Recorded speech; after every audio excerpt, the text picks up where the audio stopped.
As consumers, we are bombarded by it at every turn, like the Incredible Hulk being bombarded by gamma rays. But what makes some media endure, while others are banished to the forgotten black hole of obscurity, never to be heard from again? Who or what decides this? Hetero life mates Steve and Yahel want to know, and they want to know now. This is Obscurity Now.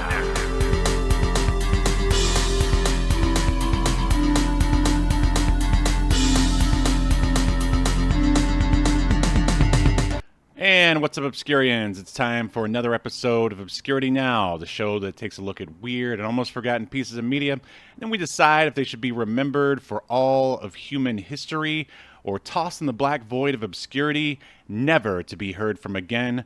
My name is Steve, and with me, he's ready for prime time, bitch. It's Yahel, how are you doing, Steven? I'm doing well. Do you get the reference? Do you get it? Yeah, I see you've slicked back your hair. Looks wet and evil. It's because It was quite the reveal for me because I couldn't see you before you started the podcast. So, well, I just woke up, so yeah, I had to go through hair and makeup first. You know, it's just hasn't had time to dry yet because we're.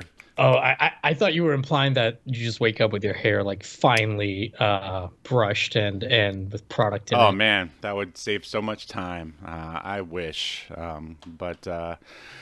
So how's you getting all ready for the Halloween season as we discussed last episode? Not really doing anything for Halloween myself this year. Yeah. What about yourself? I've already started doing some stuff with the boy. We went to. Oh yeah, you have to. Yeah, I could be a real asshole about it and just be like, sit at home and drink. Just tell him you're Christian. For this Oh month. no, that'd get me in a lot of trouble. That next thing you know, I'd end up going to church every Sunday. But no, we went to this neighborhood in Burbank where the people who live there go all out in the houses and stuff, and it was awesome. Of course, the boy was afraid of like everything, but I appreciate it. I mean, it's a lot better than paying like $150 for horror nights when you can just go to some neighborhood where people are just. Well, Steve, the important thing is that you had a good time. Oh, I know. Even if he was scared Damn right. to death. Damn right. Yeah, dude, 150 for horror nights. That maybe like 15 years ago. That shit is way more expensive. Yeah, than that how much now. was it when you went? I mean, when we went last year, I didn't want to go. Like, she ended up paying for. Oh, you made her pay. No. She wanted to go, and I think maybe we split the tickets, but she wanted to get the fast pass. I want to say it ended up being like $600 for like both of us or something crazy, maybe even more. Yeah. And even with the fast passes, like the worst part about the fast passes, Steve, is that you do end up seeing more haunted houses. What, you'd rather stand in the line and talk? Now I know what you're thinking. Well, isn't that better than being in line? But these houses just suck. I mean, I'm not someone that like, I'm not trying to be Mr. Macho Tough Guy. I just don't scare easily with like people jumping out at you. Sure. And like that's like 99% of these houses. Right.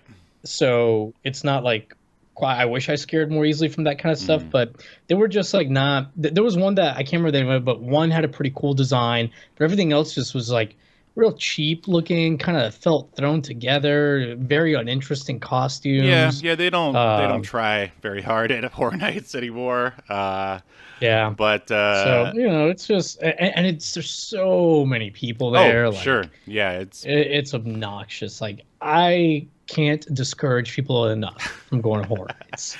Yeah, I mean, if you've gone a couple times, I mean, I've worked it. I think I only paid to go to horror nights like once back when I was in high school before I started on my theme park journey. And paying once and experiencing those crowds is enough if you can't get in for free. But it's gotten worse, man. Like I could not believe how packed it was, and we went like on like an off night. Like a Tuesday? Where we didn't go on a weekend. Yeah, something like that. Like whatever we thought, whatever like midday week, because they were only open like one day midweek.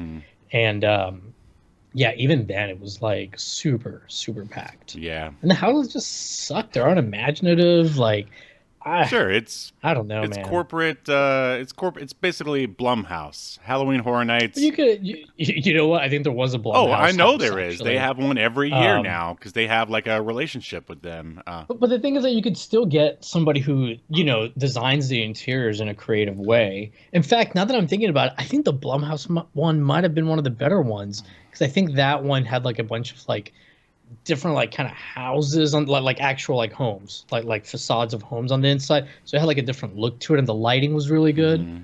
But ultimately, it's just somebody coming around the corner. Ah, Yeah, I mean that's what Blumhouse movies are all about. But yeah. sounds like a real nightmare. Speaking of nightmares, did you watch Freddy's Nightmares? You mean before this? All right, at some point, because Oh yeah, yeah. A few years ago, I watched not all of it, but I watched quite a bit of it oh really? a few years ago. Yeah, yeah. It popped up on Tubi. And by the way, for those that are looking to watch this, yes, you can watch it on Daily Motion. However, it's also on Plex for free. Hmm. And the quality was, I mean, the quality is not good Hmm. because this is just like bad SD video, like the original. I don't know, it's just not good, even the originals. But on Plex, you at least get the same quality version they had on Tubi. Just got to deal with ads, just like you would on Daily Motion anyway. But yeah, I recommend watching it on Plex. But yeah, I watched. I don't know, maybe like 10 of these. I want to say. Wow. So you definitely have a leg up on me with this one Yeah, because maybe even more. I haven't seen one probably since it aired in 1989. I just remember catching one episode like as a child, and it was just Freddy. Because I guess we should just describe the show to those who aren't familiar with. It's basically an anthology show, kind of like Tales from the Crypt, which it premiered in 1989, which also was when Tales from the Crypt premiered.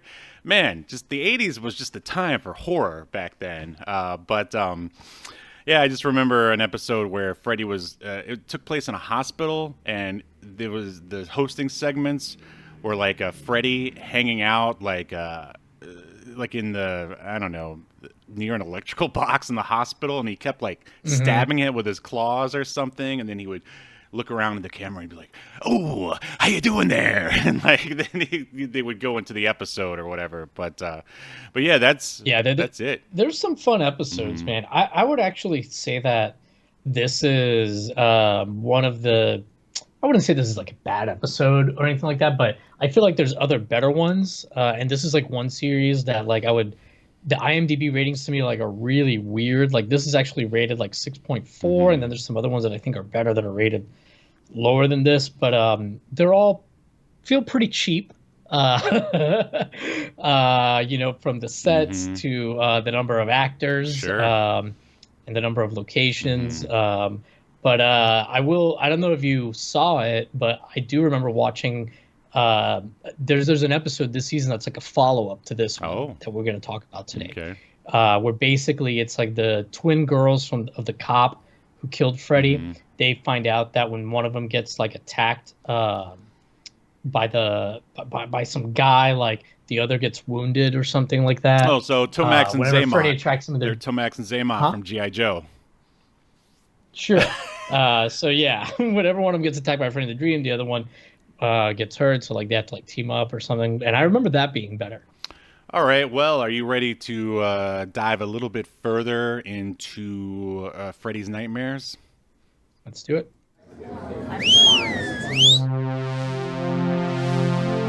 Welcome to your feature presentation.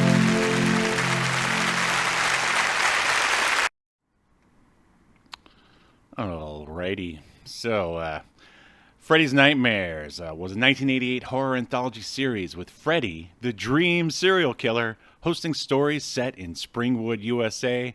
And apparently, it came about, according to Wikipedia, that New Line, they wanted to do a Freddy show, but they thought, well, if it's just like a regular sort of episodic show, all the characters would eventually be killed pretty quickly by Freddy. So they decided to do like a Tales from the Crypt anthology style series featuring a new cast of actors for each episode. Yeah. Well, I mean, they do have like quite. I remember season 2. They follow up like on quite a few of the stories. So, Yep, they've got. like you said, I mean, it's still an anthology, but I remember there being 2 or 3 episodes that had like follow up episodes later on. Yeah, I find that to be pretty interesting that they do that. I also like the fact that, I mean, from what I was reading, and this episode sort of does it as well. It's like they start. So this is basically like sort of 2 episodes in one. Like the first episode starts with going one way, and then it sort of picks up in the second half with another. You'll see what I'm talking about as we talk through it. But anyway, I mean, you know what I'm talking about, right? Yeah. Okay. So it ran from 1988 to 1990. It's 2 seasons, 44 episodes in total. We are watching the pilot episode titled No More, Mr. Nice Guy. And it premiered October 9th, 1989. And in case you're wondering where this fits in the Nightmare on Elm Street franchise, there had already been 5 Nightmare on Elm Street movies before this came out in 1989. So I think it's The Dream Master is the 5th one, and it premiered in August of 1989, and then this came out in October. So, man, just the 80s was, again, like just slasher central. And speaking of slashers, I know in our last week's episode, you said you weren't a huge fan of the genre. If you had to pick a favorite one between, like, you know, Jason, Leatherface, Freddy, who would you pick? I don't think I have a favorite one. I have like some favorite movies of theirs, like I don't know, like I love Jason X, the one where he goes into space. I saw that in the theater when it came out. Yeah. Oh, you lucky man. Like, and it's not good per se. You know, the acting is pretty bad. The setup is ridiculous, but there's some really fun kills in it. And the like the effects for the kills are usually pretty good. And like the actors, they kind of lean into like the zaniness. Oh yeah, of the whole thing. It's a it's a fun. It's a fun. Yeah, watch. It's a tongue in cheek and sort of a love letter to the Friday the 13th movies. Basically, it's a really fun one if you haven't watched it. But were you excited when the Jason versus Freddy movie was out? I haven't even seen it. Oh, it's good. You should check it out. If you like Jason X, you'll like Freddy versus Jason. Okay. And I will say, I have always enjoyed like Freddy, even when he's in a bad, even when the Freddy movie's like not that good, like he usually at least has like a few fun one-liners and zingers, you know. And Robert Englund is like, you know, he's always good. Oh, absolutely. Yeah, I was gonna say, yeah, Freddy's probably the best out of all of them, just because he has the most personality. Yeah, I mean, Jason just sort of walks around and picks up random tools and hacks up teenagers. I mean, Leatherface. You wouldn't want to hang out with that guy at all. He's a gay. The only thing Leatherface is going for is that, you know, he's got the James Kirk face. Wait, that's Michael Myers. That's Michael Myers. Oh, Michael Myers. Sorry, Halloween, right? And he would be so boring to hang out with too. Michael Myers. He could just, you know, he would just sit there holding his knife. I legit confuse him and Jason all the time. Or not Leatherface. Jason. Leatherface. Thank you. God. It's very easy to do. At least Jason, like in Jason X, he has a little bit of personality, even though he doesn't like talk or anything. Right. Like just the way they have him like do things. Sure. You know, oh no, so absolutely. odd. Yeah.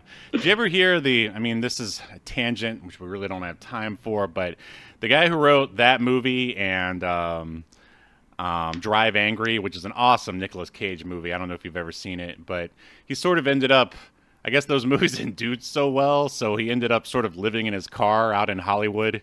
And then he kind of gave up and became a teacher somewhere in the Midwest. Great story, huh? Yeah.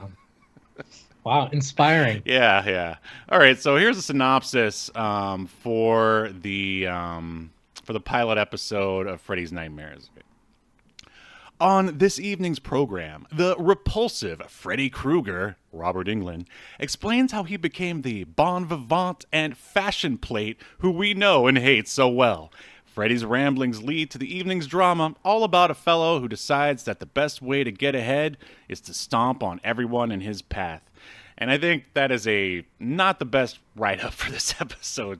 Someone was trying to be fancy here. I mean, you don't use French words to describe Freddy Krueger, but whatever. You'll see what we're talking about here, dear listener.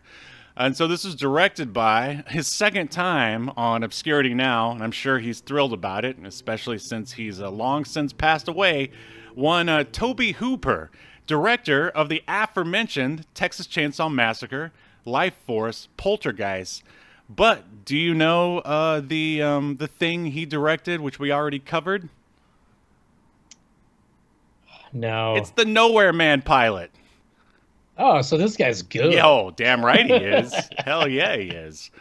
All right, so this is a... Damn, I got to go back and finish Nowhere Yeah, Man. right? I know. One of these days I'll have time to do that. Yeah. So, I don't know why, but it took like 3 people to write this episode, and I'm going to try to go through them as quickly as possible. One, Michael DeLuca. He's usually a producer. He also produced a lot of the other Nightmare on Elm Street related things. He wrote Freddy's Dead. He wrote the Sylvester Stallone Judge Dredd, the John Carpenter film In the Mouth of Madness, and, get ready, Yahel, Star Trek Voyager. Like one episode of Star Trek Voyager. Do you know what episode? I didn't out. write it down. How dare I not write it down? I'm sure it's. I mean, I don't recognize his name, and I am at the point where I recognize most of the, reoccurring. Yeah, he really sort of just. You said DeLuca? Michael DeLuca. Yes, that's right. I don't see Star Trek in his. Oh wait, because I'm looking under, I think, producer. So while you're looking, I'll go through the other writers. Rhett. He wrote Threshold. Sure. This is. I'm not even kidding about this, Steve. It's considered the worst episode of Star Trek Voyager by far, pretty much. Yeah. Some people think it's one of the worst episodes of all of Star Trek. I could see it. Let me tell you, it's fine till the last act. Mm-hmm. It's actually pretty interesting until then. Then it really falls apart. I know we don't have a lot of time. Let me just put it this way. It ends with Tom Paris and Captain Janeway getting turned into salamanders, and then they have salamander babies. I don't know. That's kind of interesting sounding. Maybe we should cover it for Halloween. Yeah, shit. Yeah, make sure you write that down. All right, so writer number 2, Rhett Topham. And he did Trick or Treat in 1986, not to be confused with the early 2000s Trick or Treat, which is a great anthology movie in and of itself, if you haven't seen it. And the Robert Englund directed 976 Evil. You ever see that movie by any chance? No, it sounds familiar, though. I've definitely heard It's pretty it. fun, especially since, it sort of plays on the whole 900 number thing, which is not even a thing anymore. So if you're looking for some fun Halloween nostalgia, I could recommend it. And and if you're young and you want to be confused as to the premise, check this one out. Right. Okay, so writer number 3, David Ehrman. And man, this guy, I would say he's probably the most seasoned writer out of all of them. Worked on tons of cartoons that we've already covered. One of them including Super Mario Brothers Super Show, Captain N and the Game Master, Captain Planet, which we also covered, episodes of 24, Once Again, Nowhere Man, and the Fantastic Four animated show from the 90s, just to name a few. So that's going to do it for me. Who were some of the thespians that brought this episode to life?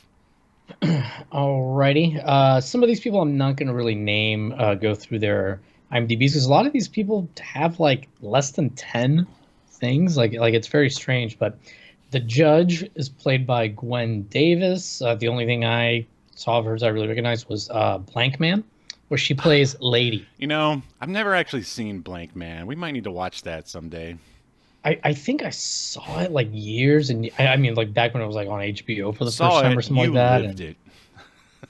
it. But I really don't remember anything about Right.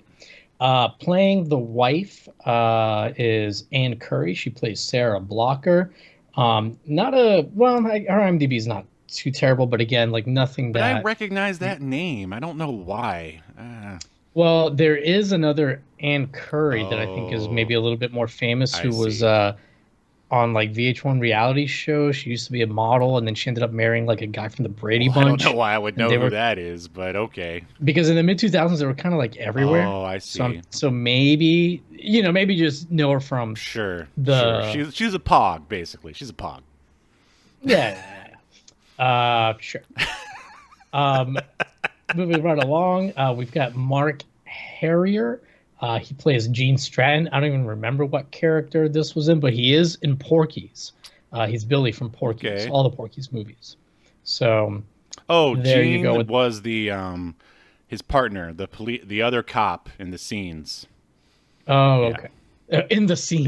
In the police station scenes. Police station scenes. All right, then we've got Gry Park, Hmm. and Hilly Park. They are the twins that play the twin daughters, Lisa and Merritt Blocker. Hmm. Gry was only in two things. Freddy's Nightmares, in two episodes, because she's in the follow-up episodes, and in something called The Adventures of Ford Fairlane, which her sister was also in with her. They were playing twins once Oh, you've again. never seen But that? Hill, That's the no. Andrew Dice Clay movie. Oh man, that's true. I was reading an old like 80s Star Trek comic, or maybe at this point it was like the 1990 or 91 comic. Anyways, they had an ad for it in the comic for the movie, Nice. which was yeah. The she was only in three things: Hilly Park, the two things her sister was in, and an episode of Baywatch, where she plays the girl missing her twin. Of course. No, I don't know who she plays. Just this girl in white. Then last but not least, we've got Ian Patrick Williams. He plays basically our lead. He's Detective Blocker. He's still active and working, and he's got over 100 credits to his name. 101 actually. Okay. But yeah, he's been in a bunch of stuff, lots of Days of Our Lives. He's kind of like one-off stuff in like TV shows, but he's constantly working, including Steve. It's funny, Star Trek Voyager comes up yet again because he was Doc Fitzgerald in an episode of Voyager called Spirit Folk, but he's not the only Trek alumni we have here. Whoa. We've got William Frankfather, who plays Robert Deeks. Couldn't tell you who Robert Deeks was in this episode, but I can tell you that he played the male shapeshifter. He wasn't given a name in the season 3, episode 1 and 2 of Deep Space Nine. It's the first changeling to ever be killed by another, Whoa. if I remember correctly. So, which has repercussions for later I'm on. sure it does. But that is our cast and our Star Trek All connections. right. Ah! Oh no! We've just entered another Star Trek connection! Ah! All right. It feels good to run the old Star Trek Connections bumper.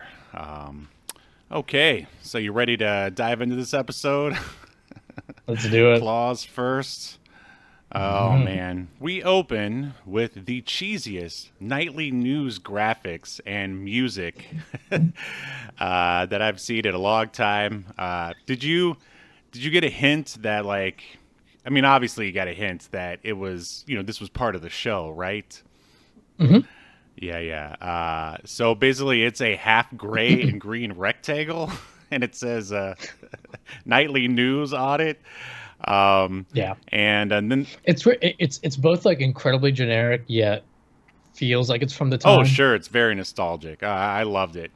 And there's a news anchor on there telling us about all these multiple murders, but then he's like, "Oh, the cops believe they have nothing to do with one another, even though they're like right next to each other, and also a bank robbery."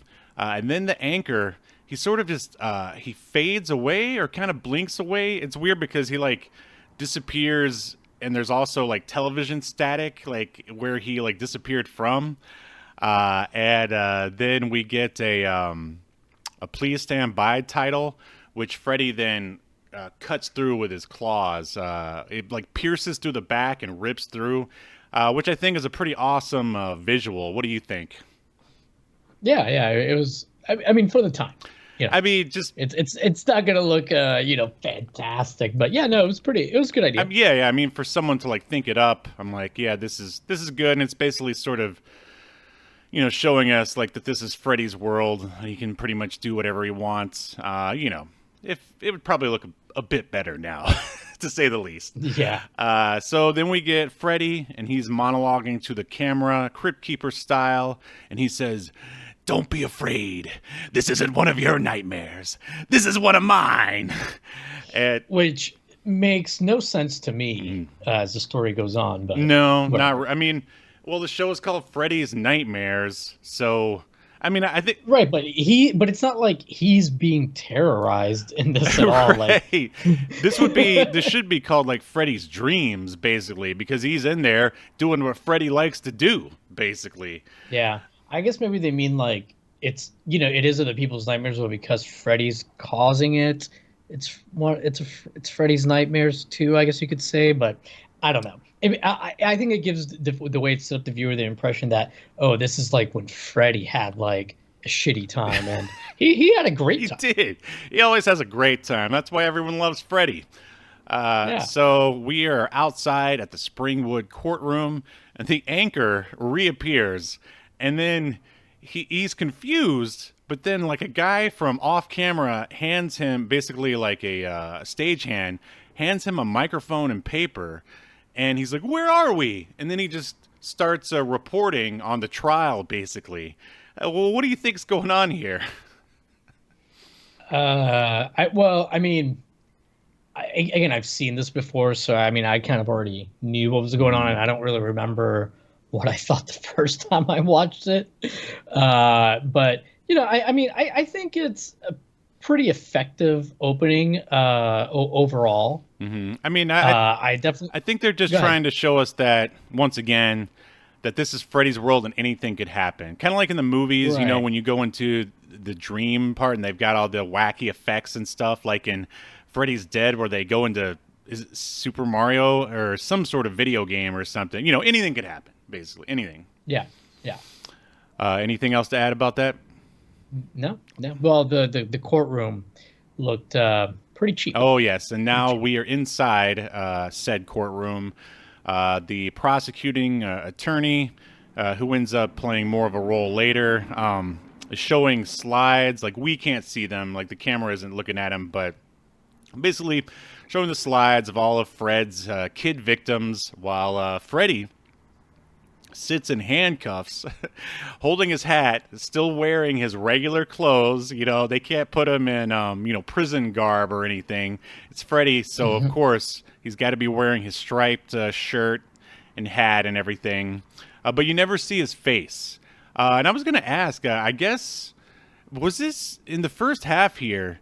Was this Robert Englund playing Freddy with a different voice? I thought there were several times that it wasn't him. Oh, I mean, right in the thumbnail, like there's a like the one to the right, it shows Freddy. Like there's a scene where his face is obscured, like after he escapes. This is, and the whole thing here is that this is before Freddy got burned, basically, or killed. And yeah, they show his face, and it is definitely not Robert Englund. And the voice is all wrong, too. Like, I was wondering if, when you were doing your research of the cast, if you were able to dig up if, like, they used a stuntman or what. I actually did check to see, but, like, I couldn't find anybody else credited for playing Freddy other than Robert Englund. But, yeah, I mean, there's that scene here. There's also, like, the scene when he gets lit on fire. I mean, obviously they didn't light Robert Englund on fire. He didn't do that stunt. But before he's lit on fire, where he's just standing and talking, I don't think that's him either. Because they do this weird close-up of his mouth. Right. And whenever they do full-body shots, it's like they don't show his face at all. Yeah. I almost feel like they were trying to save money or something. They were just like, all right, Robert, we'll meet your rate for, the hosting segments, but for the actual, acting segments or story segments, we're going to use somebody else. Like, it's so weird. But we'll get to that.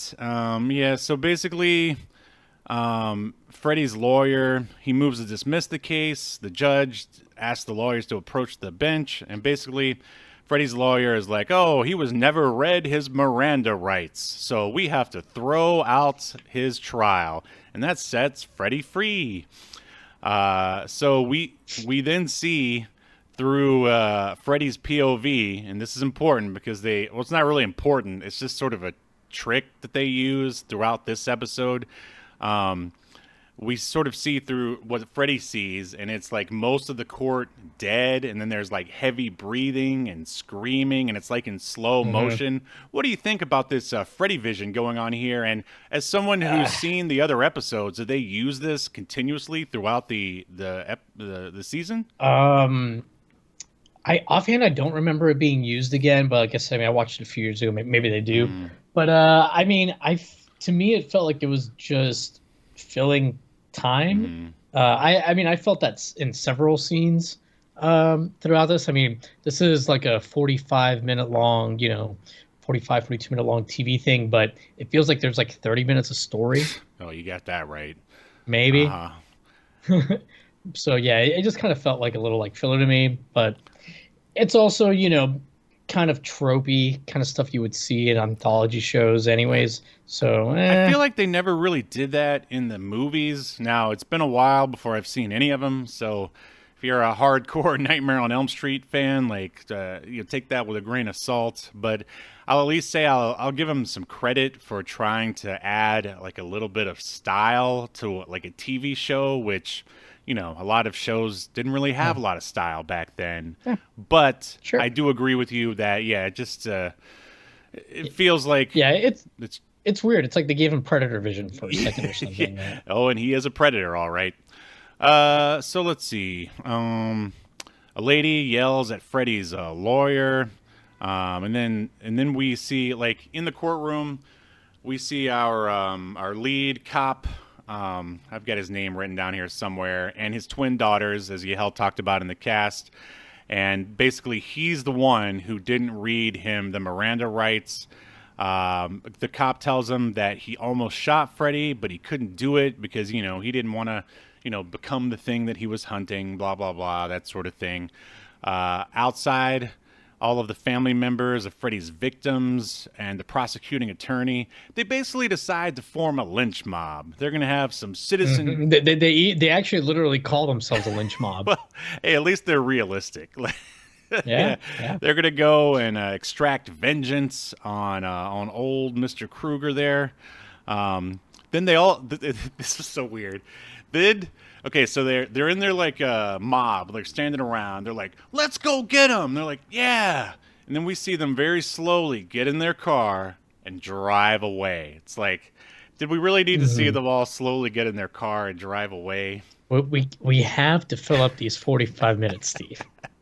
I think that's what was going on for sure. So let's see here. All right, Freddy pulls... all right, so now we're at Freddy's... they say it's a power plant. I have written here that it just looked like a regular factory to me, but later they call it a power plant.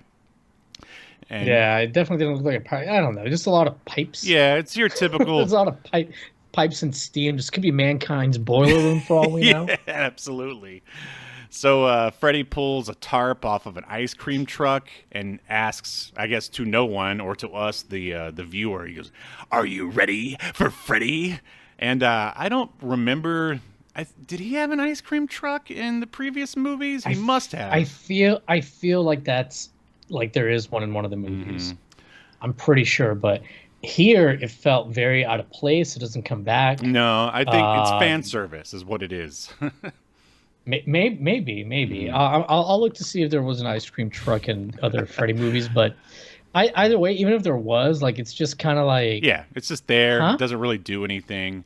And like, if you're going to use it, why not have like Freddy say something relevant to the plot, come out of the truck or whatever, or peek behind the window of the truck and say something relevant to the story. I don't know. Ice to meet you.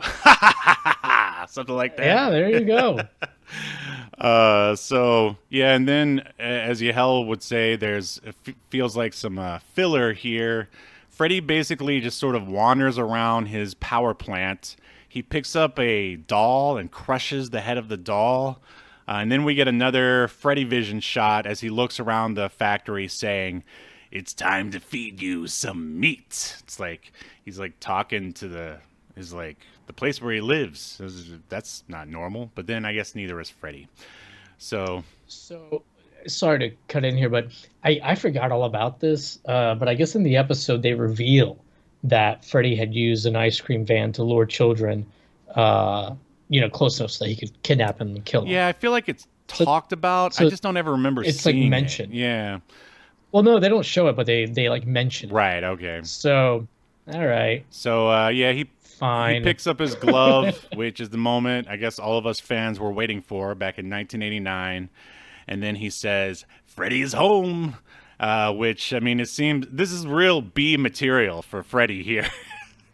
And this is when I start to notice. I'm like, wow, this doesn't look like Robert Englund at all. Right. Any comments before we move on? No. I think so far you've hit everything in this not very dense plot.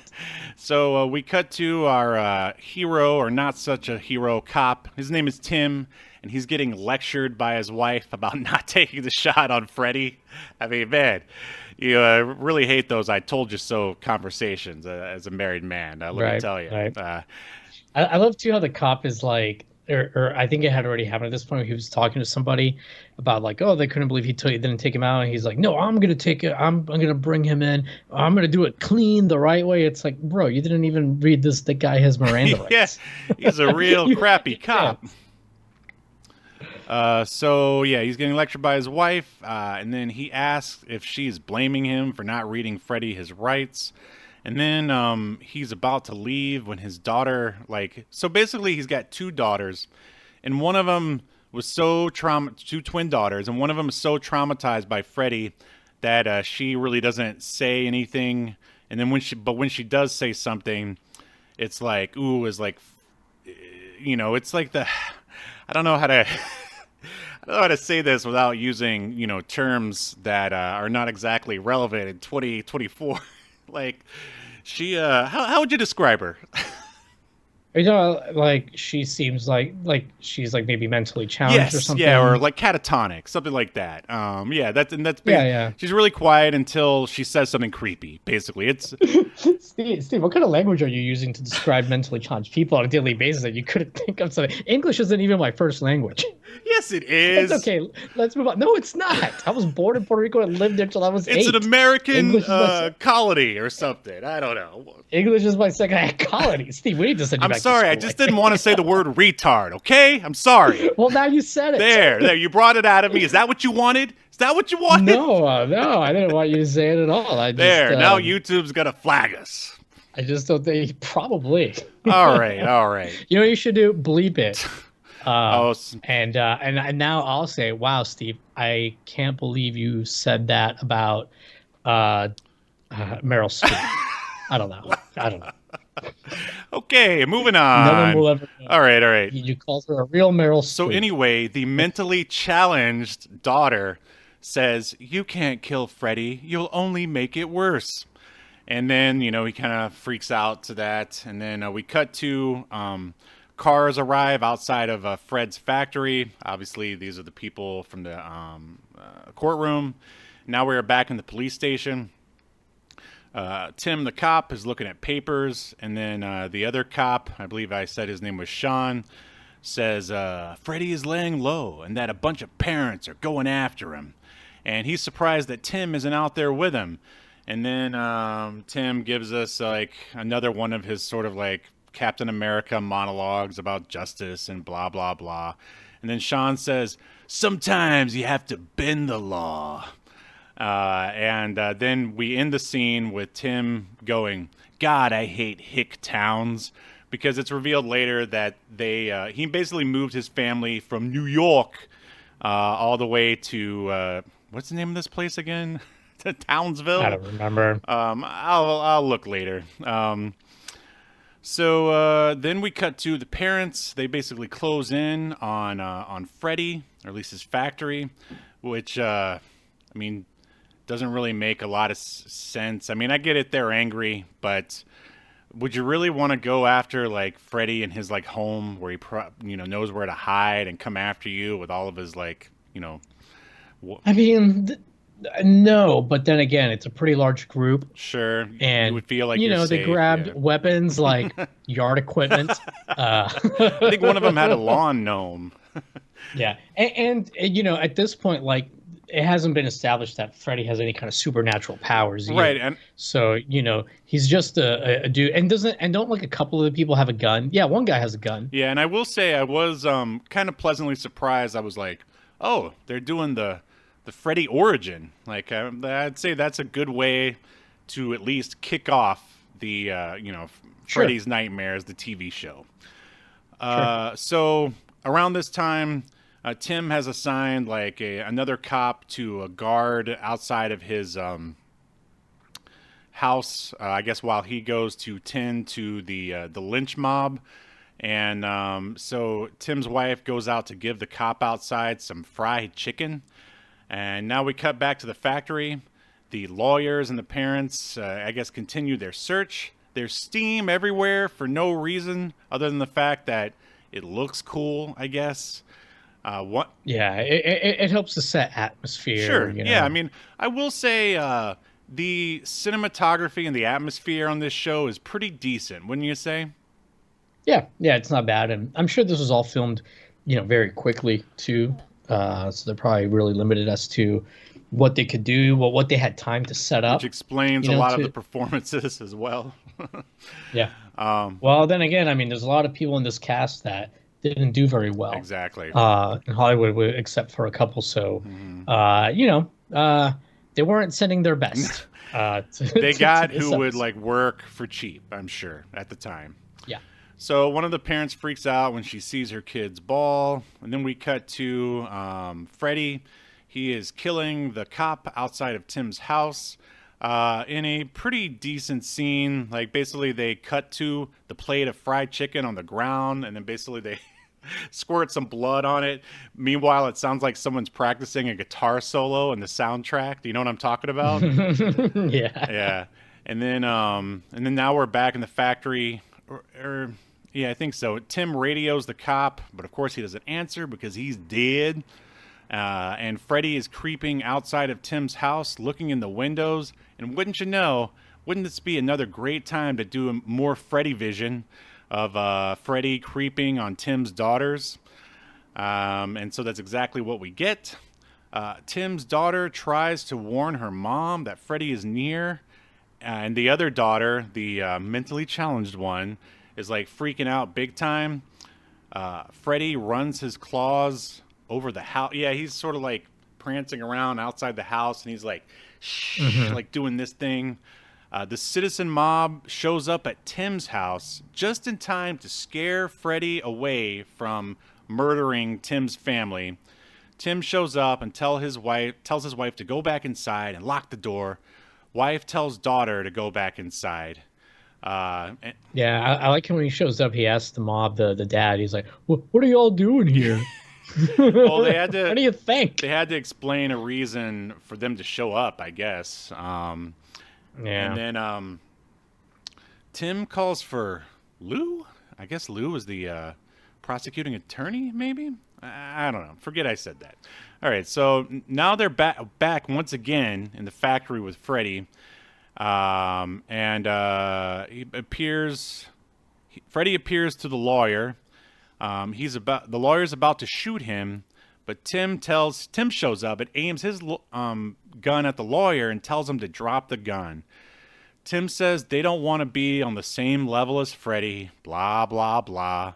Freddy then threatens Tim's daughter and says he is forever. And Tim says the law is the law, but tonight the law is on vacation. What do you think of that line? This whole scene is just awful. Because like Freddy's just standing Yep. there the whole time. He doesn't really do anything. Again, I think because they can't have him do anything because it's not Robert Englund. Probably it seems like. So they can't have him move around into the light. Can't have him walking around. So he's just kind of in like half darkness. But then like the detective guy, the dad, he that starts like pouring gasoline on Freddy. Freddy just stands there, lets him do it. Yeah, and he even says, "I'd rather burn up than fade away." Like he's like wants it. He's like, asking for it, basically. So Yeah, it's just very weird. Like, I don't know. I know you do know, because yeah, they're cheaping out. They're trying to save money because it would have required them to pay, stuntmen and stuff for there to be an actual, Freddy battle. They'd have to like hold his arms and then douse him with gasoline. You'd have to move people around and cameras and stuff, and that's just money and time we don't have, baby. So Yeah. yeah, like they come up with Yeah, Toby Hooper is like, "Oh, just stand there, Freddy, and then we're going to douse you with gasoline." And yeah, it's sad. I forget he directed this, and now I'm embarrassed for him. Yeah, it's just very, very weird, and it doesn't make any kind of No. sense. Like, at least if there had been something earlier that established that Freddy knew he'd come back Hmm. if they killed him or something, then you could like make an argument. Okay, well, Freddy wants this, but like right now, Freddy's just a guy. Yeah. There's no reason for him to think he's gonna come back in people's dreams or anything. Right, right. I mean, unless they're just like, "Oh, well, the fans who are watching, they already know, so we're just gonna do as little as possible." Freddy already saw the movies, Yeah. so he knows how this ends. Exactly. So yeah, just like Yahel said, they douse him in gasoline and set him on fire. Um, but before that, we basically get a commercial break because we see the real Freddy, aka Robert, or the real Freddy actor, Robert Englund. He's sitting Indian style, which I thought was weird. I never thought I'd see Hmm. Freddy. I guess he's in there meditating, thinking about murdering kids, as one does. And he is yeah, and then this is basically a host segment, and he goes, "That was then, this is now." Which thank you for explaining that to me, Freddie, because I'm Right, so right. Oh, dumb. thank you. I could Yes, never yes. figure it out. But I would say I wouldn't blame Freddie. Blame our three-headed writers who obviously think the fans of Freddie are dumb, just like probably how Vince McMahon thinks about wrestling fans. Well, I mean, but he was right. For the most part. You and I were the only smart ones. Yep. The only two. Yeah. So, all right. So yeah, Freddy, he cuts himself and says, "Springwood's nightmares are just beginning." And now we're, I don't know, in what's supposed to be the present. A man leaves a package on Tim's doorstep in the middle of the night. There's some crazy lighting and, of course, fog going on. Tim picks up the box, and it's Freddy's claw. It attacks him. Oh, what a surprise. Did you know that it was going to be a bad dream, Yahel? I'm shocked. So Tim wakes up, and he says, "I can't sleep. Not since the night that they killed Freddy." It's like, you're the one who did it. And then Tim gets up and notices he has a cut on so basically, we are now in like sort of regular Nightmare on Elm Street mode. The origin is over, and now we're dealing with the Freddy a version of the Freddy that we all know and love. Right. And now it's the next day. Tim is dropping off his daughters at school, and Merritt is the one who's not mentally challenged. The other one, whose name I can't remember, she turns to him and starts singing the old Freddy nursery rhyme. Of course, that freaks Tim out. And that's really all that happens in that scene. The next thing you know, we are at the police station. Tim is checking his mail, and he gets a letter that says, "I'm burning in hell. Wish you were here." And then it explodes. What do you think about that? I mean, that was pretty funny. Yeah, I yeah. got a chuckle out of me. It's funny because like anybody could have sent that. You don't need like dream serial killer powers to like send a letter through the mail. So Sean, the other cop, comes in and says the FBI is coming in to find Freddy, and then Tim just confesses out of nowhere that he was the one who basically killed Freddy. Like, what the?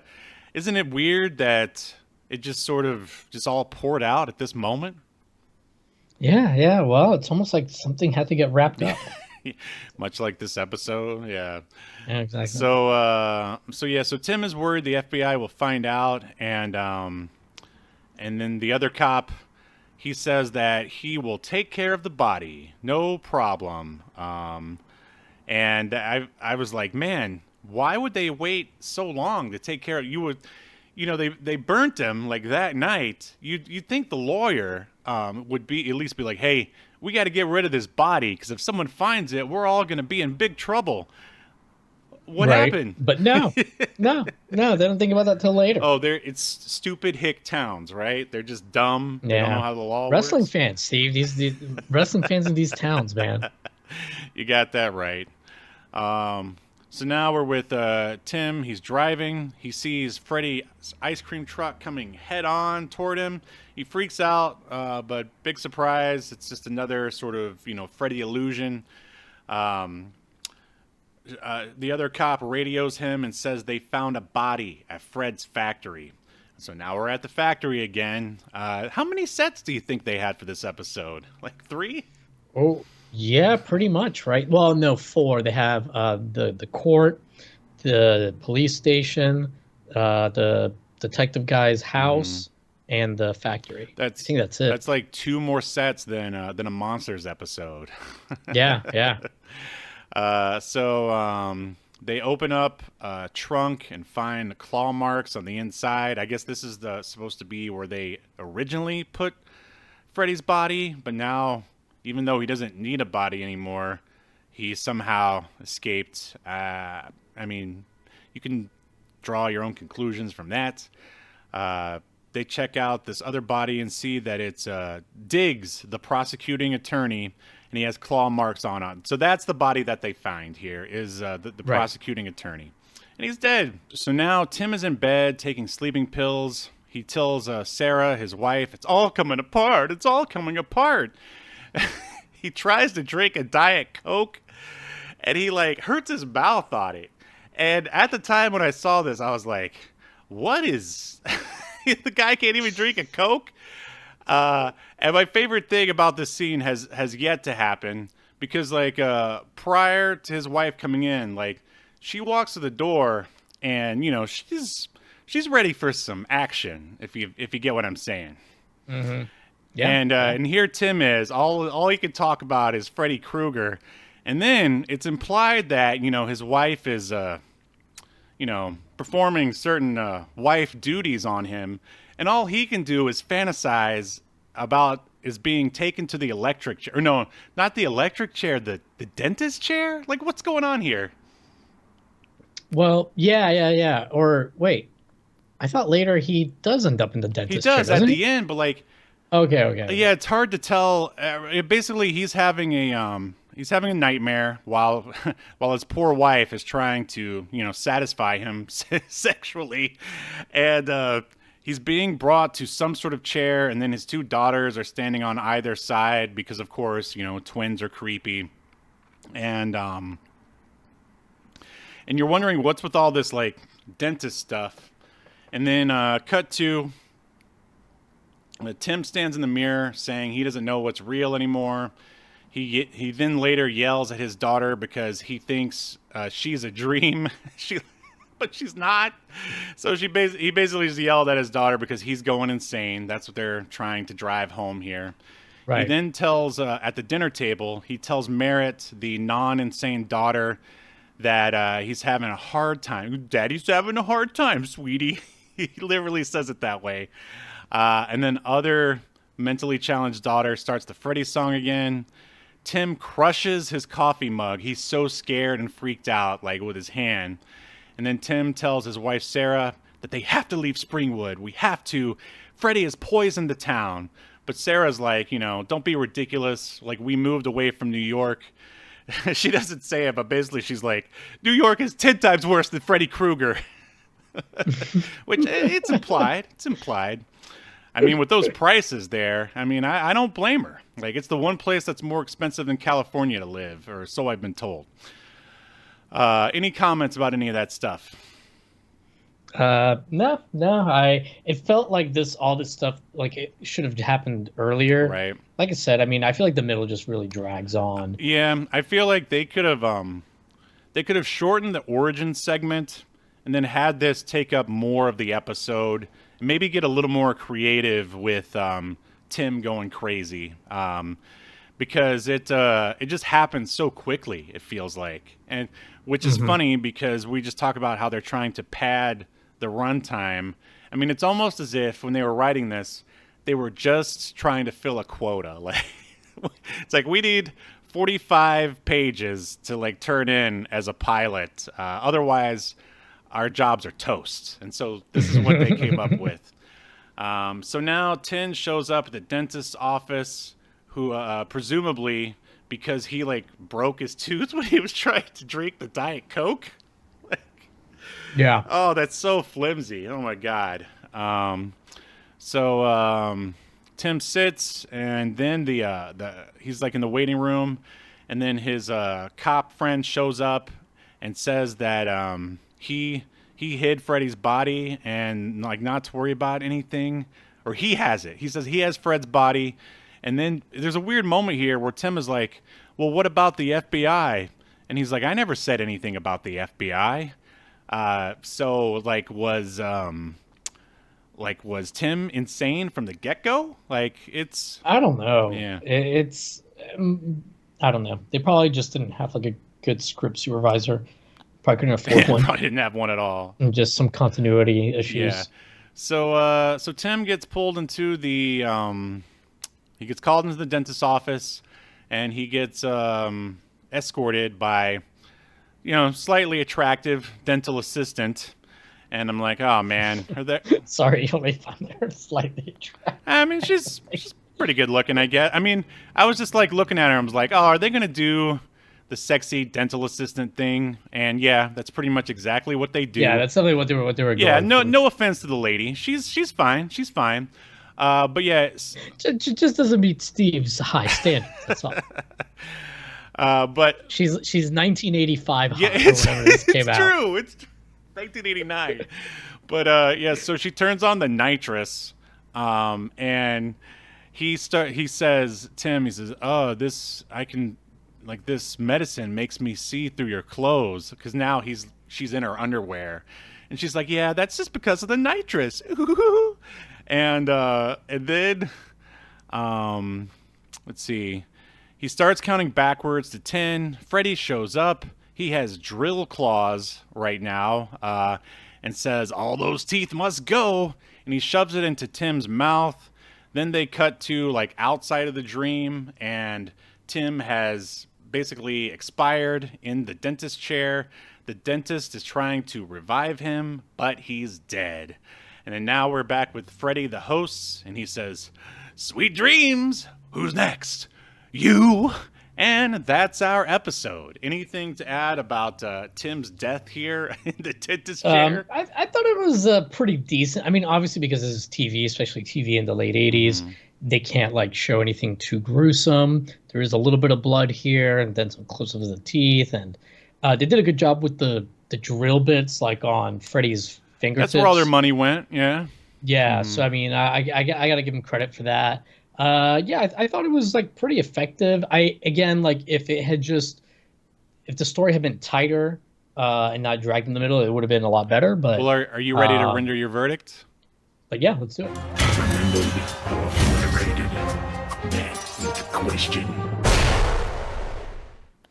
All right, Dream Warrior Velasquez.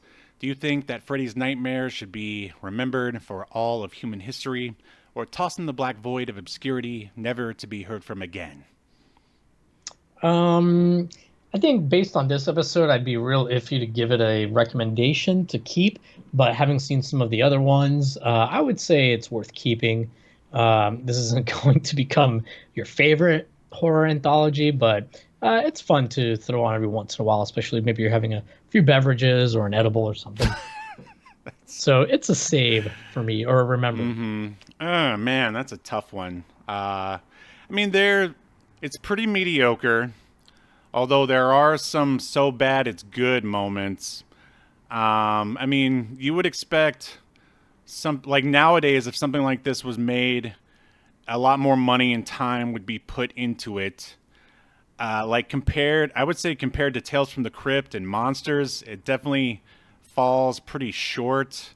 I think it deserves a stalemate. I don't think it'd be I don't think it should be forgotten. I would say if you were a hardcore, Nightmare on Elm Street person, it's probably worth at least one watch.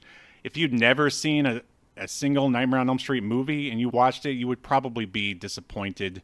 So, I mean, it's a sort of semi-forget for me, so we'll just call it a stalemate. Here we go. It's just in, those pathetic podcasters known as Obscurity Now have once again rendered a verdict of no contest.